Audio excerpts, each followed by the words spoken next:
அதிகமான நன்மைகளை பெற்றுத்தரக்கூடிய தர்மம் எது என்பதை இப்பொழுது நாம் காணலாம். நபி ஸல்லல்லாஹு அலைஹி வஸல்லம் அவர்கள் பதில் தருகின்றார்கள்.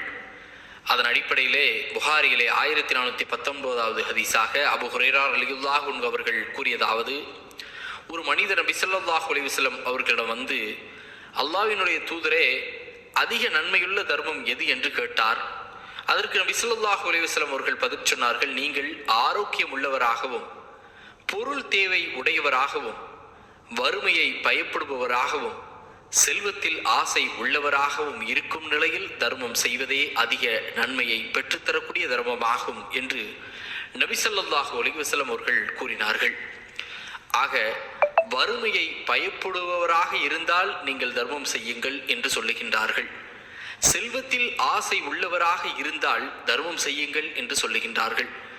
அருமை சகோதரர்களே, ஒரு மனிதன் அல்லாஹ்வினுடைய இந்த சொல்லை, தர்மத்தை நிலைநிறுத்தி அதிக மக்களிடம் தர்மம் செய்தால் நிச்சயமாக அவனுடைய செல்வத்தில் குறையவே குறையாது. அல்லாஹ் ரப்பல் ஆலமீன் செல்வத்தை அதிகப்படுத்துவான். ஏராளமான குர்ஆன் வசனங்களும் நபிகளாரின் பொன்மொழிகளும் தர்மம் குறித்து சொல்லக்கூடிய நேரத்திலே, நீங்கள் கொடுத்தால் உங்களுக்கு குறையாது, மாறாக நாம் அதிகப்படுத்துவோம் என்று அல்லாஹ் ரப்பல் ஆலமீன் கூறுகின்றான். தர்மம் கொடுப்போம், வறுமையை ஒழிப்போம். இஸ்லாம் வலியுறுத்தக்கூடிய தர்மத்தை கொடுத்து அதிகம் நன்மைகளை பெற்றுக்கொள்ளுவோம். இன்ஷா அல்லாஹ் அப்படிப்பட்ட நல்ல மக்களாக உங்களையும் என்னையும் அல்லாஹ் ரப்பல் ஆலமீன் ஆக்க வேண்டும் என்று இந்த நல்ல நேரத்திலே பிரார்த்தனை செய்கின்றேன். அஸ்ஸலாமு அலைக்கும் வரஹ்மத்துல்லாஹி வபரகாத்துஹு. For more videos, to subscribe our channel. Assalamu alaikum warahmatullahi wabarakatuh.